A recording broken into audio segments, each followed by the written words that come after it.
Choisir d'aller travailler auprès de nos proches âgés quand on est jeune, c'est vraiment un défi.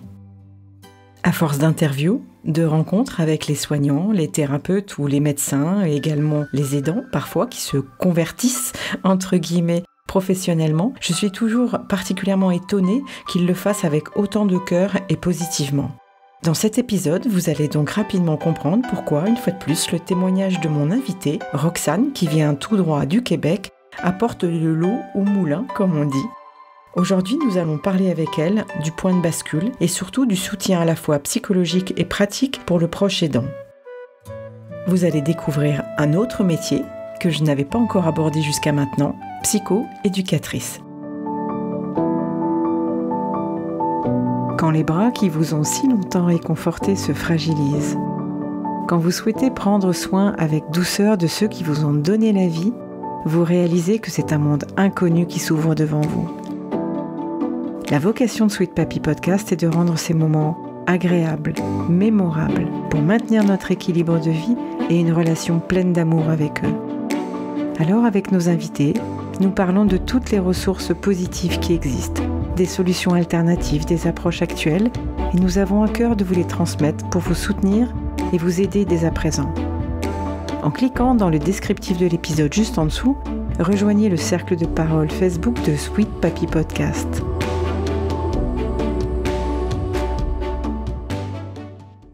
Dans l'épisode 45 de Sweet Papy Podcast, je vous ai proposé de connaître le métier de care manager qui coordonne la vie des aidants avec nos proches, c'est-à-dire de coordonner tout l'environnement qu'il y a autour, y compris les intervenants, pour mettre en place le mieux possible le quotidien de notre proche. Dans cet épisode, Roxane, c'est un petit peu différent parce que j'ai souhaité l'interroger sur le soutien psychologique qu'elle apporte directement à l'aidant, au proche aidant. Et c'est très important, vous allez voir ce qu'elle va nous indiquer dans l'épisode. C'est toute la psychologie qu'il y a autour et la façon d'articuler sa présence avec l'aidé. Alors bien entendu, elle a la particularité de travailler sur les maladies neurodégénératives. Je vous laisse l'écouter. Pour ceux qui ne te connaissent pas encore, est-ce que tu peux avoir la gentillesse de te présenter de la manière dont tu le souhaites ? Avec plaisir. Merci beaucoup de me recevoir aujourd'hui. Une belle invitation. En fait, moi, je suis une femme de 33 ans, maman de 3 enfants en bas âge, en bas de 5 ans. Je suis une conjointe, psychoéducatrice aussi depuis 2016 et future maraîchère. Donc, plusieurs projets en route présentement. Donc, je suis entrepreneur autonome en psychoéducation depuis peu. Je suis originaire de l'Abitibi-Témiscamingue au Québec. Fait que de Montréal, l'Abitibi-Témiscamingue, c'est de 6 ou 7 heures. Avant de décider d'être en intervention en psychoéducation, j'ai fait une partie des études en soins infirmiers.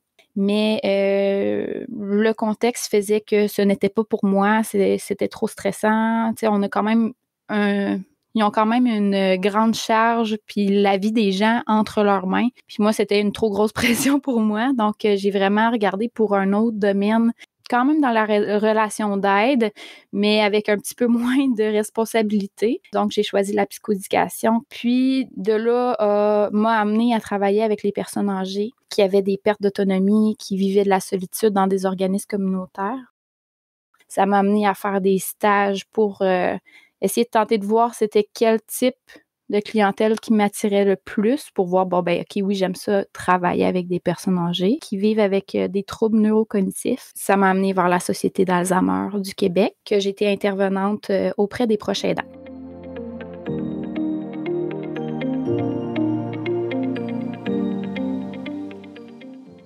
Je me suis rendu compte que l'impact que je pouvais avoir était plus grand si je travaillais auprès des proches aidants. Pourquoi? Parce que mon rôle d'intervenante permettait aux proches aidants d'être mieux dans leur rôle, qui permettait aux personnes atteintes d'être mieux à leur maison. Pour ça que j'ai choisi d'aller vers cette lignée-là, d'essayer de voir c'est quoi je peux apporter parce que j'aimerais ça accompagner les proches au quotidien vocalement. Parce que c'est pas tout le monde qui peut se déplacer pour aller dans des rendez-vous. C'est pas tout le monde qui a l'opportunité d'avoir 1 heure de temps de libre dans sa journée. Moi, je suis en train de développer un service pour les accompagner vocalement dans leur maison. Fait que s'ils vivent quelque chose, une situation avec leurs proches, ils peuvent me parler, puis moi, je leur réponds rapidement. Je voulais répondre dans les 24-48 heures.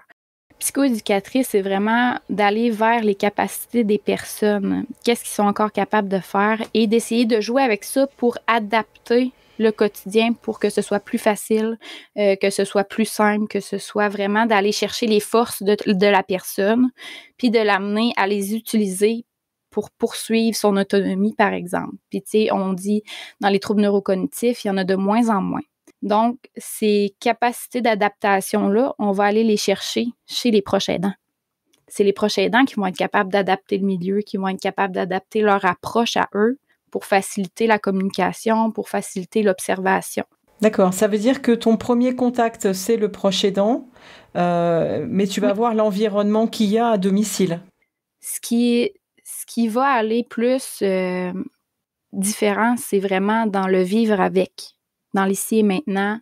Qu'est-ce qu'on peut mettre en place selon ce que tu es capable de faire pour aller de l'avant dans ta situation, puis qu'on atténue ça un petit peu. Puis on va aller essayer de voir c'est quoi le besoin au travers de ça. Puis on amène des recommandations en lien avec ce qu'on a pu observer puis qu'est-ce qu'on a pu évaluer. On va vraiment apprécier la situation pour voir qu'est-ce qui peut être amélioré pour diminuer l'inadaptation dans la situation. D'accord. Mais tu sais, par exemple, là, on va y aller dans une situation vraiment plus élevée, là, dans le sens que si, exemple, justement, il y a de l'agressivité dans une situation suite à la maladie peut amener des comportements. Fait qu'exemple, la personne est très agressive à la maison. On va aller voir c'est quoi qui est en dessous de ça. Tu sais, c'est-tu l'environnement qui cause cette agressivité-là? On va aller essayer de voir, est-ce que c'est l'approche du proche qui va faire que la personne se sent comme pas bien? Est-ce qu'il y a des événements, des deuils qu'elle a vécu qui va faire que là, elle va être plus réactive? On va essayer d'aller chercher le pourquoi de cette situation-là, de ce comportement-là, en vraiment évaluant tout ce qui est autour. Puis c'est sûr qu'on va aussi référer vers le médecin, voir si c'est pas, exemple, des fois des infections urinaires. Oui, ou des médicaments qui sont pas adaptés. Des médicaments, c'est ça. Fait que tu sais, c'est vraiment une approche qui va vers le non médicamental, non pharmacologique. Puis après ça, là, on essaye le plus possible d'aller vers ça.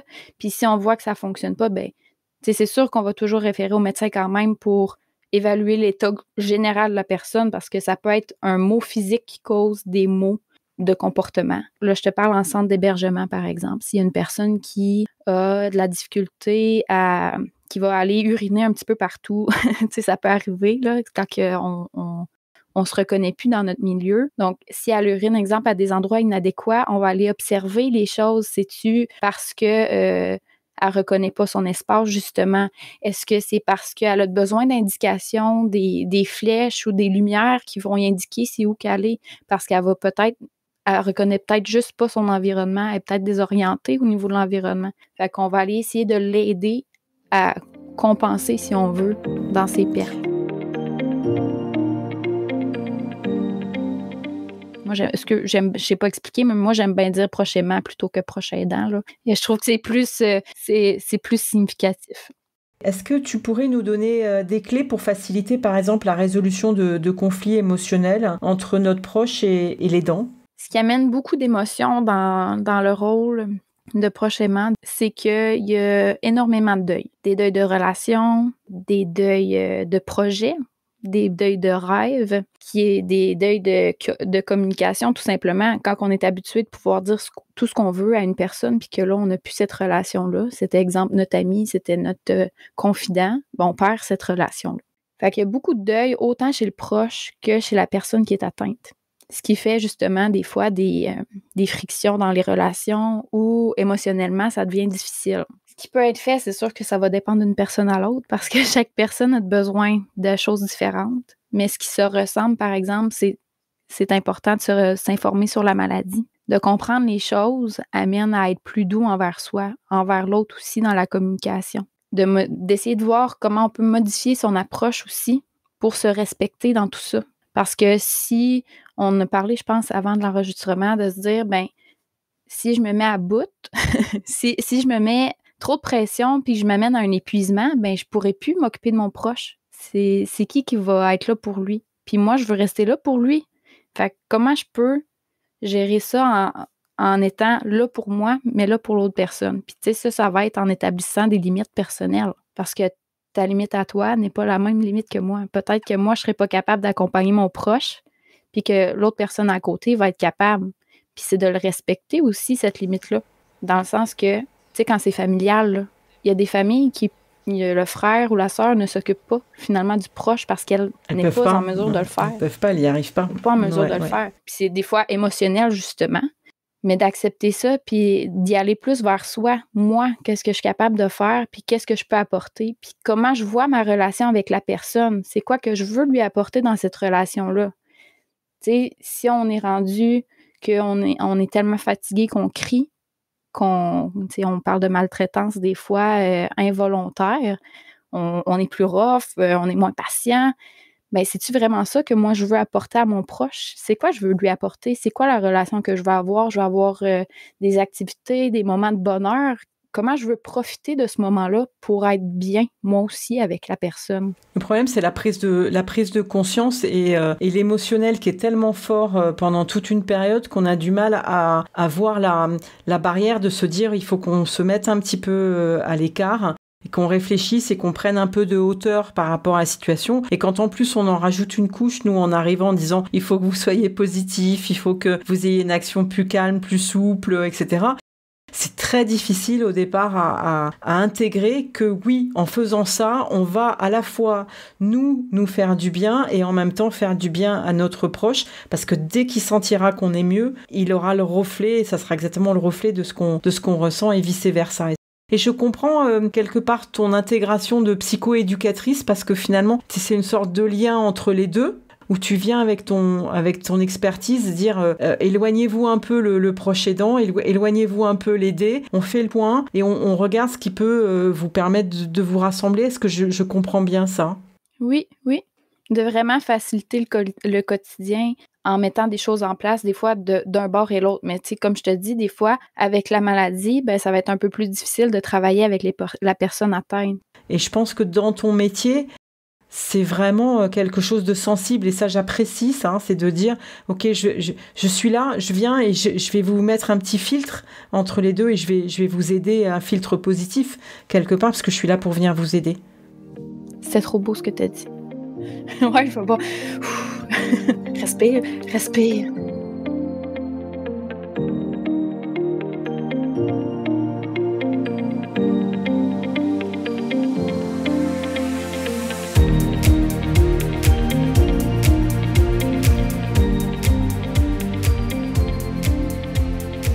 La différence qu'on peut apporter dans c'est presque plus que la différence, c'est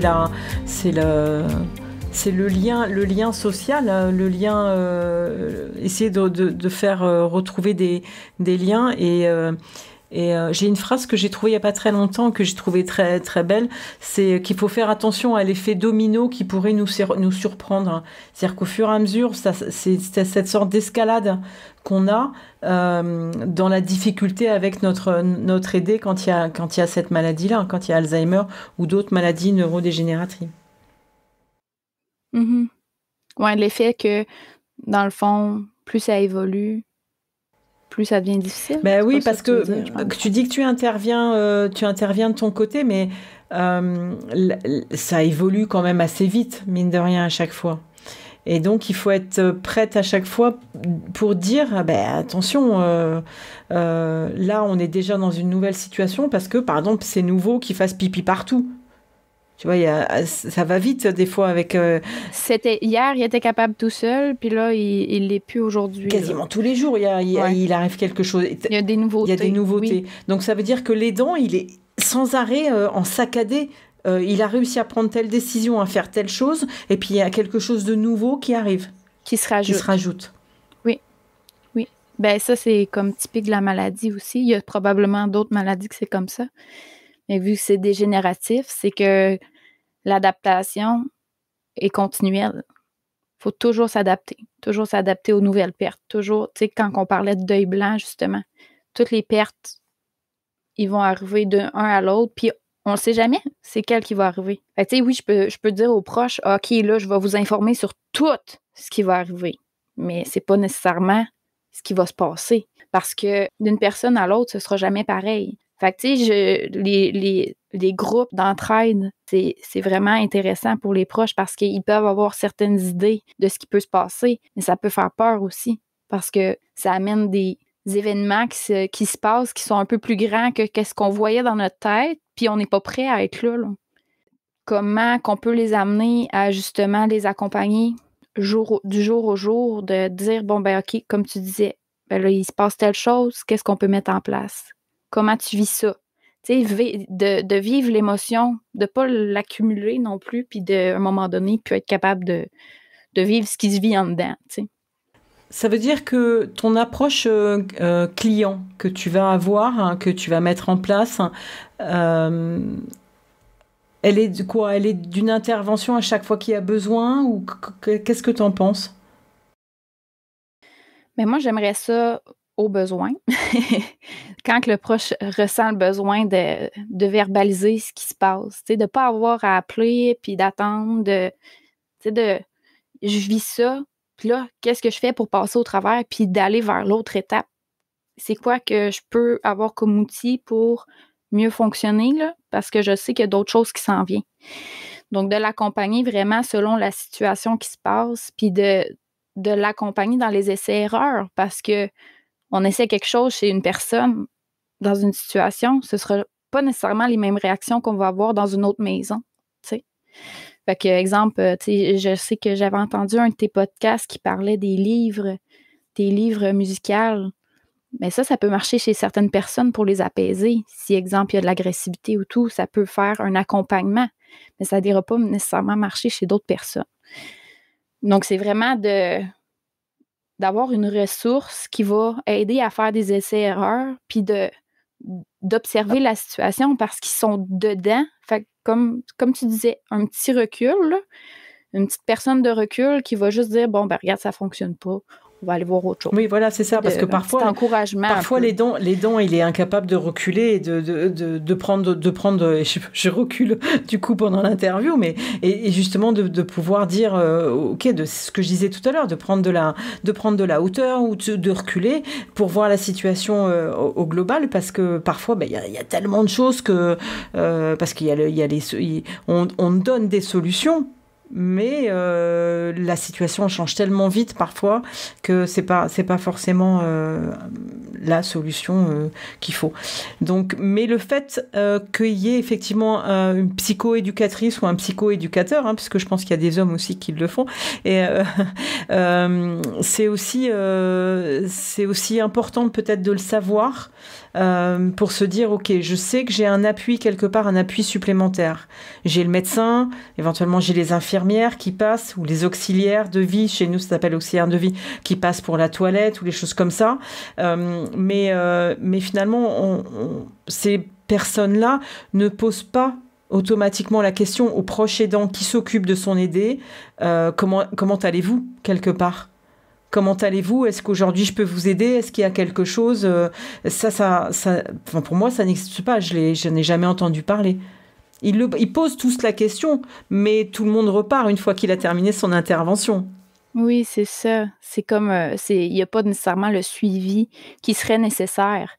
C'est comme nous, à la Société Alzheimer, ils le font, mais il faut le demander. Fait que c'est sûr que des fois, d'aller de l'avant puis de demander de l'aide, c'est pas toujours évident. Là. Non, c'est ça, c'est cette démarche-là. Il faut apprendre aux gens à dire, voilà, il faut que vous ayez cette démarche-là à partir du moment où ça va pas. Oui.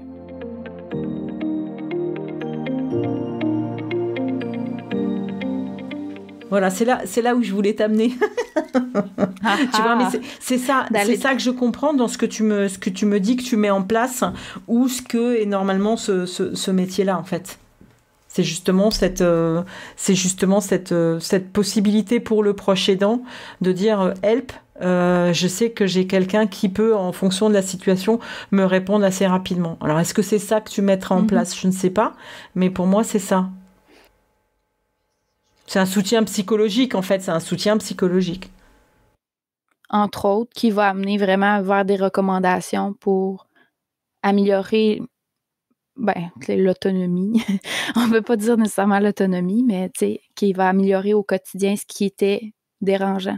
T'sais. Puis de prioriser aussi. Parce que comme tu dis, il y a tellement de choses qu'à un moment donné, ça devient dur de voir on travaille sur quelle chose, tu sais. Fait que c'est quoi qui est important là, présentement? Tu sais, c'est quoi qui ferait la différence dans ton quotidien présentement, qui te redonnerait de l'énergie pour continuer ton rôle, de l'énergie pour accepter ce qui se passe. Oui, parce qu'en plus, si je résume bien, c'est quand même un métier qui est rattaché au proche aidant. Ça va pas particulièrement aider uniquement l'aider, le proche. Ça va vraiment aider le proche aidant.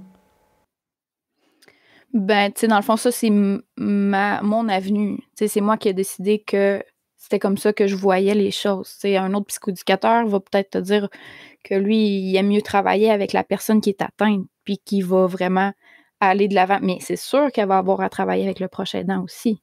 Ça va être peut-être juste une différente approche. C'est qu'on a quand même une approche au niveau de l'adaptation pour vraiment s'il y a un déséquilibre, si on peut dire, là, j'aime pas trop l'équilibre, là, mais s'il y a un déséquilibre, comment on peut travailler avec l'environnement et la personne pour amener un équilibre dans la situation. Pourquoi les personnes âgées, finalement? C'est drôle que tu me demandes ça parce que j'ai réalisé, ça fait pas bien longtemps, que dans le fond, moi, ma grand-mère, avant qu'elle décède, j'ai dû l'accompagner à l'hôpital pour des rendez-vous. Puis j'ai vraiment aimé, comment dire, la présence que j'ai pu avoir auprès d'elle. On dirait que c'est de là que la flamme elle a été allumée de dire, ben, tu sais, j'ai pu l'aider puis je vais en aider d'autres, là. Et c'était quoi qui remontait en toi quelque part de t'occuper d'elle comme ça? Mais j'ai vraiment ressenti, tu sais, même si c'était une mauvaise nouvelle, cette rencontre-là, c'était un moment comme privilégié d'être avec elle toute seule. Un petit moment seul avec elle, avec son sourire, malgré qu'elle était malade, malgré qu'il y avait quelque chose qui se tramait. Ben, c'était vraiment au niveau de la relation. Je te dirais que ça a cliqué. C'est comme un moment privilégié avant qu'elle parte, tu sais. Tu penses que ça lui a fait vraiment du bien, que tu étais un peu sa petite étoile avant de partir? Moi, je l'ai perçu comme je suis pas seule. Je l'ai perçu comme ça. Allez, ma petite question que j'aime bien. Si tu devais parler aujourd'hui à Roxane quand elle avait 10 ans, qu'est-ce que tu lui dirais? Qu'est-ce que je lui dirais? Fais confiance à la vie. C'est pas parce que tu vis des épreuves que... fais confiance à la vie. Les épreuves, ils vont t'amener où ce que tu dois être. Une deuxième petite question. Si tu avais une baguette magique, qu'est-ce que tu ferais?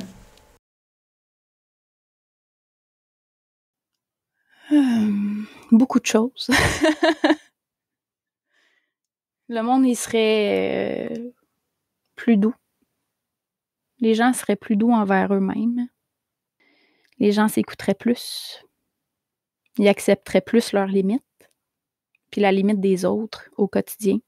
Il y aurait beaucoup de respect entre les personnes. Je suis contente de t'avoir posé mes 2 petites questions pièges. Voilà, c'était important. Puis j'ai pas pleuré. Non, t'as pas pleuré, tu vois? Parce que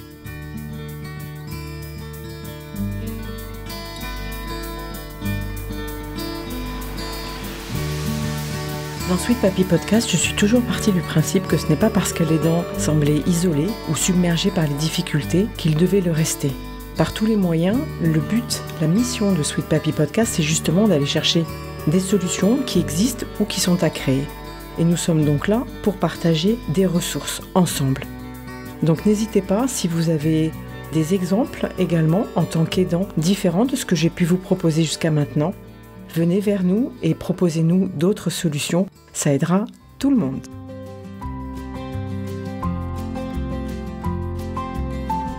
Merci d'avoir écouté cet épisode où la parole est portée par le cœur.